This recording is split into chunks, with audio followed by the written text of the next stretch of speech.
पुणे म्हणजे शैक्षणिक आणि संस्कृतीचे माहेरघर. असं बोललं जातं की पुण्याच्या गल्लीगल्लीत एक इतिहास हा नक्कीच सापडतो आणि त्या इतिहासात मानाचे स्थान असलेला हा गणेशोत्सव. लोकमान्य बाळ गंगाधर टिळक यांनी गणेशोत्सवाची खरी सुरुवात ही 1983 सालीच केली आणि तेव्हापासून पुण्याला लाभलेला हा ऐतिहासिक क्षण आणि तो उत्साह आजही पाहायला मिळतो.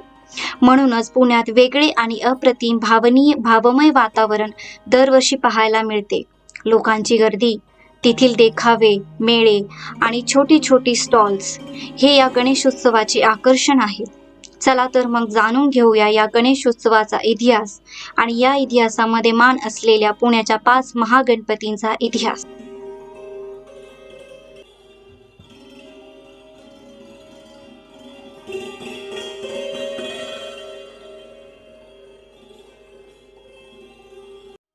कार्यारंभी तुझला स्मरूया असे म्हणून प्रत्येक कार्यापूर्वी ज्याचे स्मरण केले जाते, पहिला मान ज्याला दिला जातो तो श्री कसबा महागणपती, जे पुण्याचे ग्रामदैवतही आहे.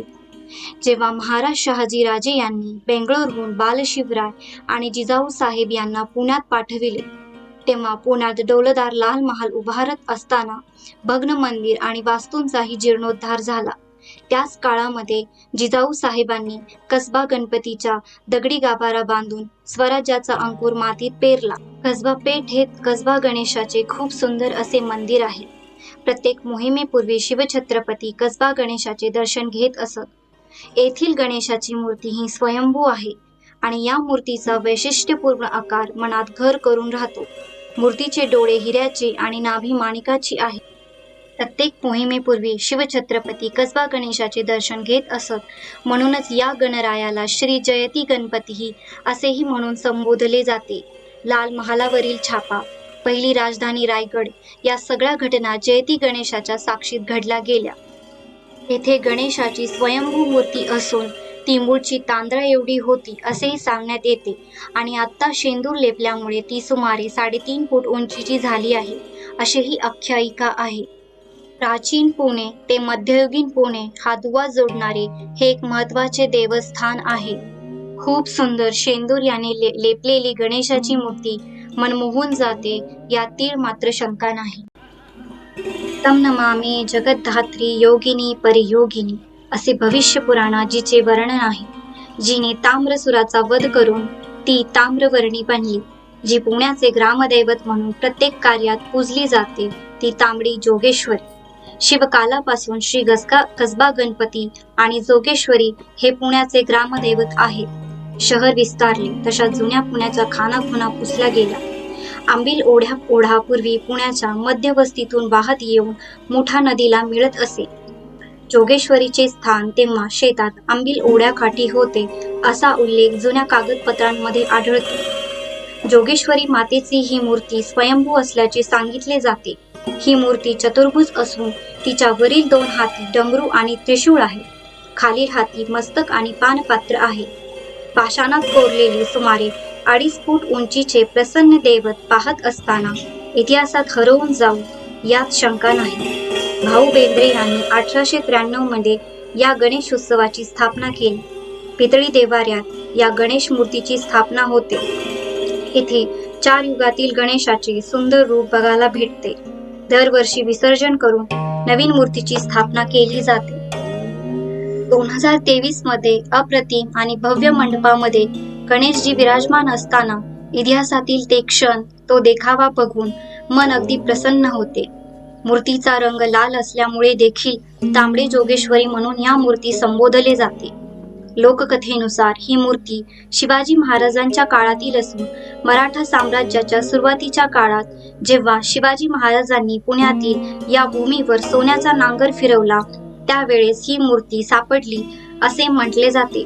बुधवार पेठेत त्याच जागी तेव्हापासून ते आजतागायत हे मंदिर उभे आहे. 1893 मध्ये जेव्हा सार्वजनिक गणेशोत्सवाची स्थापना बाळ गंगाधर टिळक यांनी केली, तेव्हापासून तांबडी जोगेश्वरी मंदिराला विसर्जन मिरवणुकीमध्ये 2ऱ्या क्रमांकाचा मान मिळाला. दसऱ्याच्या दिवशी परंपरेनुसार देवीची पालखीत बसून ग्रामप्रदक्षिणा म्हणजेच मिरवणूक काढली जाते. दसऱ्याच्या दिवशी ग्रामप्रदक्षिणा मिरवणूक काढण्याची परंपरा पेशव्यांच्या काळात सुरू झाली असेही म्हटले जाते.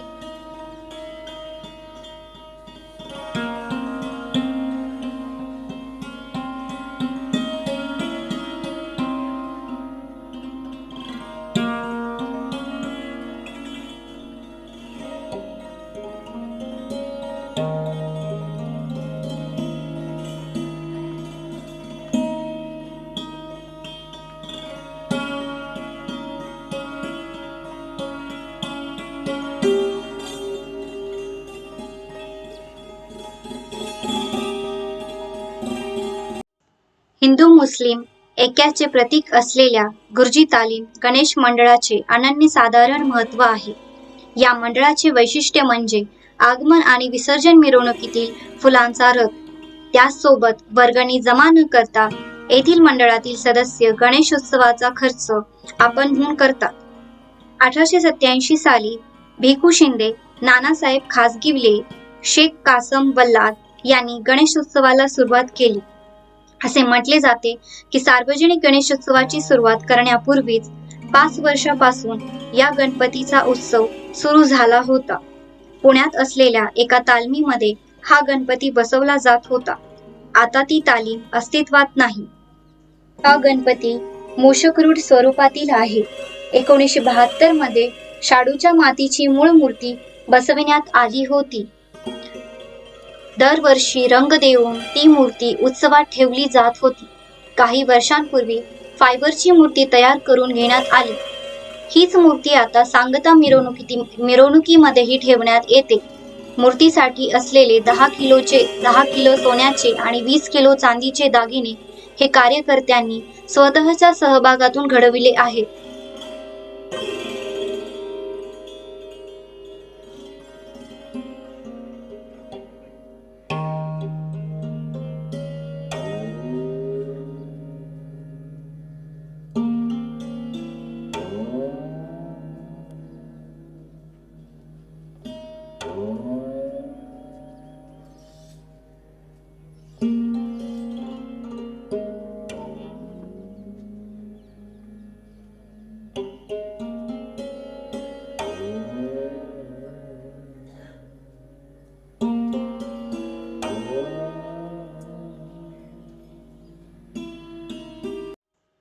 श्री तुळशीबाग गणपती हा पुण्यामध्ये मानाचा चौथा गणपती म्हणून प्रसिद्धीस येतो.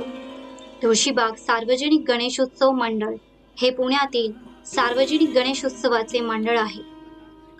तुळशीबाग गणपतीची स्थापना 1901 मध्ये करण्यात आली असून 1975 मध्ये पहिल्यांदा फायबरच्या गणेश मूर्तीची स्थापना करण्याचा मान याच मंडळाकडे जातो. तुळशीबाग गणपती आकर्षक आणि भव्य मूर्तींसाठी प्रसिद्धीस आहेच, पण कल्पक आणि भव्य देखाव्यांसाठीही प्रसिद्ध आहे. जेव्हा प्रथम फायबर गणेश मूर्तीची स्थापना झाली त्यावेळी अजिंठा वेरूळ लेण्यांचा भव्य देखावा केला होता. तेव्हापासूनच गणेशोत्सवाची भव्य देखाव्याची परंपराची सुरुवात झाली. त्यानंतर तुकाराम महाराजांचे वैकुंठगमन, अमृत मंथन, भीम धृतराष्ट्र, अति रावण महिरावण असे अनेक गाजलेले देखावे मंडळाने सादर केले आहेत. 13 फूट उंचीची ही गणेश मूर्ती अतिशय आकर्षक आणि मनोवेधक आहे. हा गणपती 80 किलो वजनाचे चांदीचे आभूषणे यांनी मढवला आहे.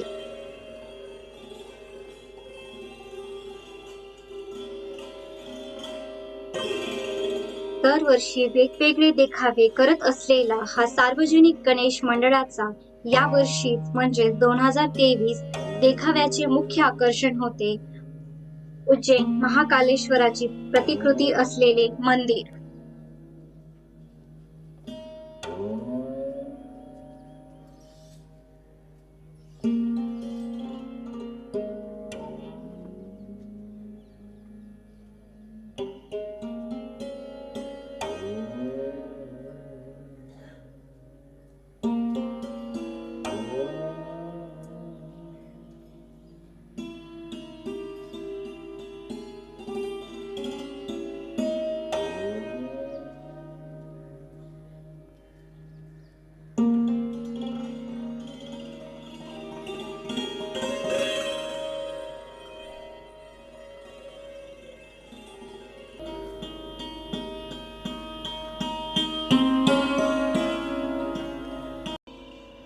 लोकमान्य टिळकांनी सार्वजनिक गणेशोत्सव सुरुवात केली.